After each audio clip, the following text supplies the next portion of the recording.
5월 17일 주님 성천 대축에 마테오가 전한 거룩한 복음의 끝입니다.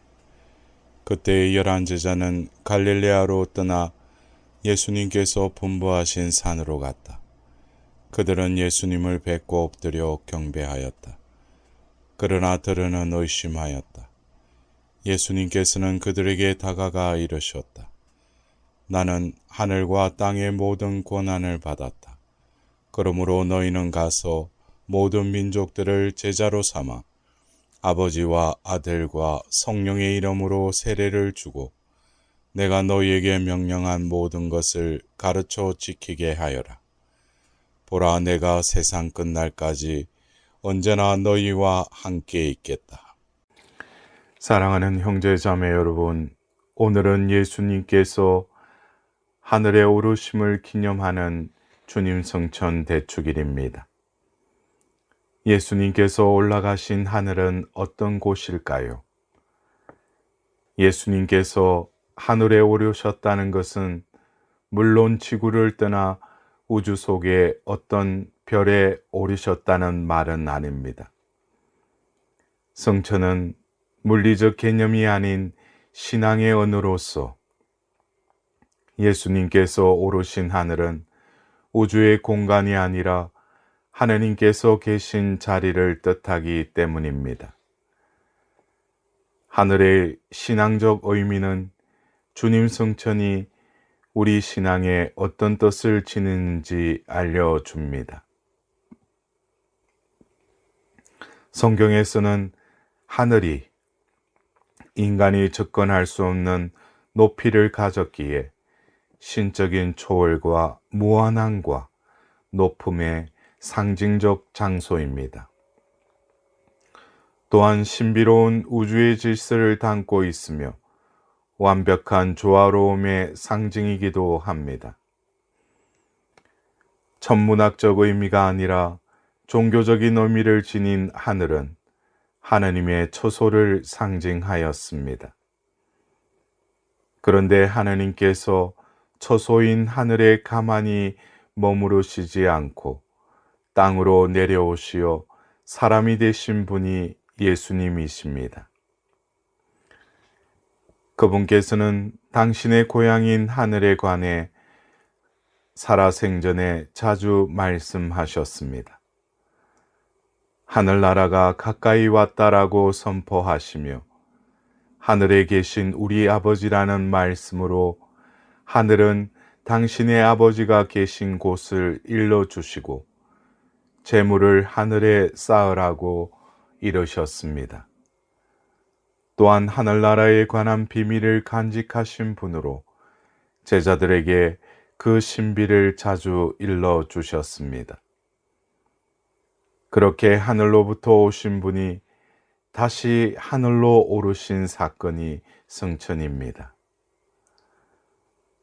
더욱이 하늘에서 오셨던 예수님께서 하늘로 되돌아가셨기에 이제 그 예수님을 구세주로 믿는 우리도 하늘에 오르는 길이 열립니다. 예수님을 믿는 이들은 이 하늘을 그리워하는 이들입니다. 필리피서 3장 20절에서 21절에는 우리의 시민권은 하늘에 있습니다. 우리는 주 예수 그리스도께서 거기서 구원자로 오실 것을 고대합니다. 그분은 우리의 비천한 몸을 당신의 영광스러운 몸과 같은 모습으로 변화시킬 것이니 곧 만물을 당신께 굴복시킬 수 있는 권능으로 그렇게 하실 것입니다. 주님의 성천 축일은 곧 우리가 땅을 디디고 살지만 땅에 묶이지 말고 주님께서 오르신 하늘로 마음을 더 높이며 묵시록 21장 2절에 새 하늘과 새 땅에 대한 희망을 새롭게 하라고 주님께서 우리를 초대하시는 날입니다. 그러나 자신 앞에 하늘이 열릴 줄 모르는 이들은 내내 땅에 묶여 허우적대다가 땅에 묻힐 수 있습니다. 인디언 전설에 이런 이야기가 있습니다. 어떤 사람이 독수리알을 발견하여 자기 집 뒷뜰 닭장 안에 갖다 놓았더니 독수리 새끼가 다른 한 배 병아리와 함께 알을 까고 함께 자랐습니다.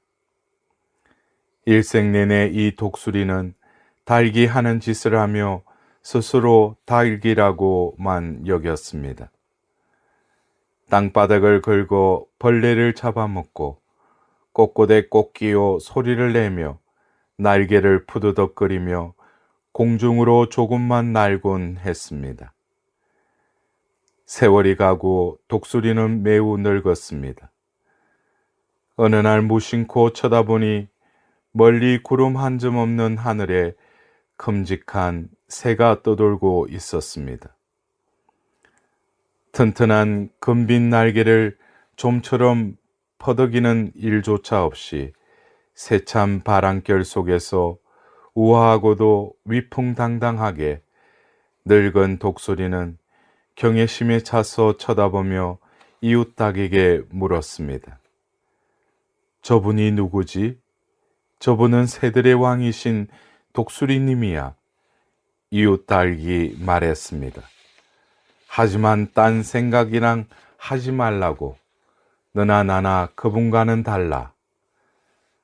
그 독수리는 끝까지 닭으로 살았다고 합니다. 이 예화를 통하여 우리를 바라봅시다. 우리는 과연 누구입니까? 처음엔 땅에 묶인 존재인 닭이 아니라 하늘을 날 수 있는 독수리, 즉 하느님의 자녀였습니다. 그러나 원죄 이후 닭으로 전락해 버렸습니다. 이런 세상 속에 하느님께서 사람으로 오셔서 닭장 같은 인간 조건을 극복하고 독수리가 하늘을 날듯 우리가 하느님의 자녀로서 살아갈 길을 열어주신 사건이 주님의 성천입니다. 하늘을 보며 자신의 귀함을 인정하지 못하고 땅에 묶여 꼿꼿대거리며 닭장에서 모이나 쪼고 있다면 우리의 삶도 닭이 되고 말 것입니다. 닭이 아닌 독수리, 땅의 존재로 머무르지 않는 하느님 자녀로 사는 모습은 구체적으로 어떤 모습일까요? 남목사이면서 개신교인들 참 싫어하지요. 배타적이고 저 혼자 잘났고 제 교회, 제 목사, 제 교인들끼리만 어울리는 좀생이라고 그렇습니다. 제가 기독교에 반한 것은 신인간 세계를 떠나 제 혼자 고고하게 사는 게 아니라 사람이 그리워 하늘에서 인간 세계로 내려왔다는 데 있습니다. 그리고 그 신이 내 밖에 존재하는 게 아니라 내 안에 계시다는 사실, 하늘나라를 보여달라는 제자들의 성화에 예수님께서 단 한마디, 나를 보았으면 곧 아버지를 본 것이다 라고 하셨지요. 그대의 존재 그 자체만으로 세상이 밝아지는 그런 세상, 제 자신에 매여 속박당하지 말고 더 넓은 품이 되어 걸어가는 사람, 나보다는 너에 대한 배려를 앞세우고 가는 사람, 함께 가려고 나누는 것을 할 줄 아는 사람, 늘 사람의 길을 가려고 애쓰며 제 잘못을 고쳐가며 고개를 숙일 줄 아는 사람, 염치가 있는 사람, 신이 그리운 사람, 이라고 안병길 목사께서 이런 수레를 펼쳤습니다. 이런 사람들이 땅에 묶이지 않고 자신의 존엄성을 하늘에 이르게 하는 사람들이 아닐까요? 교회는 그런 사람들이 모인 곳이기에 오늘 이 독서에서 바오로 사도는 이렇게 역설하십니다. 하느님께서는 그리스도 안에서 그 능력을 펼치시어 그분을 죽은 이들 가운데에서 일으키시고 하늘에 올리시어 당신 오른쪽에 앉히셨습니다. 또한 만물 위에 계신 그분을 교회의 머리로 주셨습니다. 교회는 그리스도의 몸으로서 모든 면에서 만물을 충만케 하시는 그리스도로 충만해 있습니다.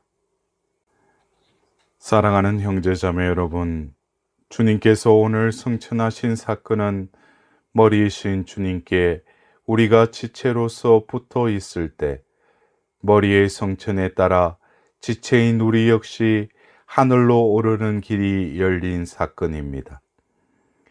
그러기에 본기도에서 성자 그리스도의 성천으로 인간의 품위를 들어 올리셨으니 머리이신 그리스도의 영광이 빛나는 하늘나라에 그분의 지체인 저희의 희망을 두게 하소서라고 기도하였습니다.